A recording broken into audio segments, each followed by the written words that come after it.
Hello everyone. আজি আপোনালোকৰ বাবে otenga এটা মিঠা আচাৰৰ ৰেচিপি লৈ আহিছো।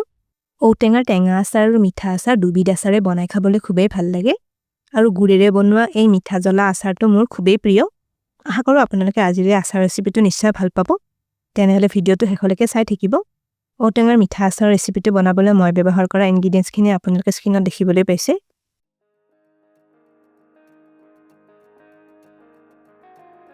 মই আচাৰ বনাবলৈ দুটা otenga লৈছো।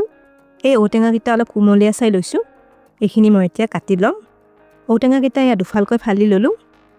otenga কিটাৰ এই ওপৰৰ যে ডাঠ অংশখিনি আছে এইখিনি এৰুৱাই লম। এইখিনি অংশ ব্যৱহাৰ নকৰো। এতিয়া এই কোমল অংশখিনি মই টুকুৰা টুকুৰা কৰি কাটি লম আৰু এই ভিতৰৰ ফুলৰ অংশখিনিও কাটি গুছাই লম। চাওক otenga খিনি টুকুৰা টুকুৰা কৰি কাটি ললো। এইখিনি মই বেছি ডাঙৰ কৰি কাটা নাই। এতিয়া এইখিনি আগতে এবাৰ সিজাই লম। কুকাৰ এটাত otenga টুকুৰাখিনি দি লৈছো। ইয়াতে একেবাৰে অলপমান পানী জুখমতে দি লম। এইখিনি এতিয়া কুকাৰৰ মাত্ৰ এটা হুইসেল হলে সিজাই লম। আপোনালোকে কেৰাহীটো এইখিনি সিজাই লব পাৰে। কেৰাহীত সিজুতে অলপ বেছি সময় লাগে। এইখিনি চাওক otenga খিনি সিজাই ললো। এইখিনি কিন্তু বেছিকৈ সিজাই পেলাব নালাগে। এতিয়া পানীখিনি সেকি লব লাগিব। এইফালে চালনী এখন বাটি এটাত দি লৈছো। ইয়াতে otenga টুকুৰাখিনি অলপ অলপকৈ বহলাই দি লম। এইখিনি এতিয়া পানীখিনি যাবলৈ অলপ সময় থৈ দিম। আচাৰখিনি বনোৱাৰ আগতে otenga খিনি পানীখিনি ভালকৈ শুকুৱাই ল'ব লাগে।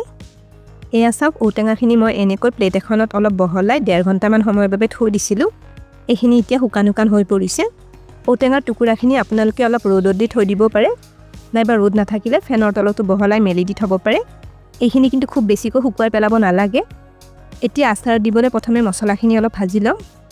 এইফালে পেন এখন গেছত বহুৱাই দিছো। এটা শুকান জলকীয়া দিছো। ধনিয়া গুটি 2 চামুচ দিলো। জিৰা গুটি 1 চামুচ দিছো। সব গুটি 1/2 চামুচ দিলো। পাঁচফোৰণ 1 চামুচ দিছো। আৰু আজৱাইন একেবাৰে অলপ পৰিমাণত দি লৈছো। এতিয়া মছলাখিনি শুকানে 1 মিনিট মান ভাজি লম। এইখিনিতে এটা ৰিকুৱেষ্ট কৰিলো, ভিডিওটো চাই ভাল পালে লাইক আৰু শেয়াৰ কৰি দিব। আপোনালোকৰ যি সকলে আমাৰ চেনেলটো এতিয়ালৈকে সাবস্ক্ৰাইব কৰা নাই তেওঁলোকক আমাৰ চেনেলটো সাবস্ক্ৰাইব কৰিবলৈ ৰিকুৱেষ্ট কৰিলো আৰু কাষতে থকা বেল আইকনটো টিপি নটিফিকেশন অল কৰি দিব। চাওক মছলাখিনি ভাজা গৈ হেমেকা ভাৱটো নোহোৱা হৈ আহিছে। এই মছলাখিনি অলপ ঠাণ্ডা হোৱাৰ পিছত গুড়ি কৰি লম। গেছটো অফ কৰি দিছো। ভজা মছলাখিনি মই মিক্সাৰ গ্ৰাইণ্ডাৰত গুড়ি কৰি ললো। এইখিনি আপোনালোকে পটাত বা খুন্দনা এটাতো গুড়ি কৰি ল'ব পাৰে। আৰু এই মছলাখিনি খুব বেছি মিহি কৰি গুড়ি কৰি নললেও হ'ব। আচাৰত মছলাখিনি এনেকৈয়ে খাবলৈ ভাল লাগে। এতিয়া কেৰাহীত আধা কাপতকৈ অলপ কম মিঠাতেল দি লৈছো। তেলখিনি অলপ গৰম কৰি লম। মিঠাতেলখিনি গৰম হোৱাৰ পিছত গেছৰ জুইটো কমাই অলপ ঠাণ্ডা কৰি লৈছো। এতিয়া অলপ কালজিৰা তেলখিনি দি ললো। otenga টুকুৰাখিনি তেলত দি লৈছো।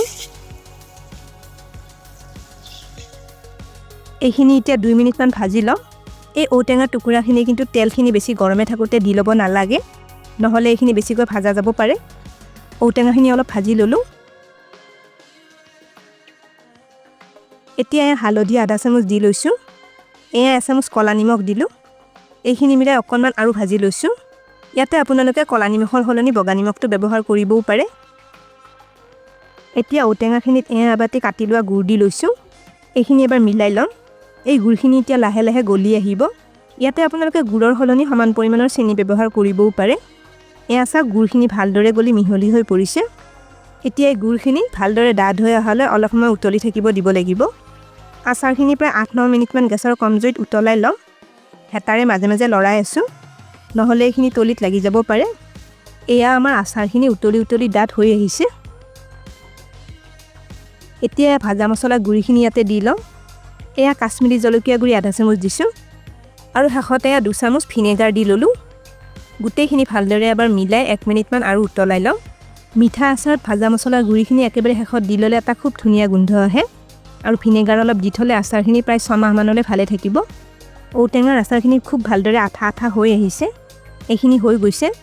এই মিঠা আচাৰটো ঠাণ্ডা হোৱাৰ পিছত আৰু অলপ ডাঠ হৈ পৰিব। গেছটো অফ কৰি দিছো। আচাৰখিনি একেবাৰে ভালদৰে ঠাণ্ডা হোৱাৰ পিছত দেখুৱাইছো।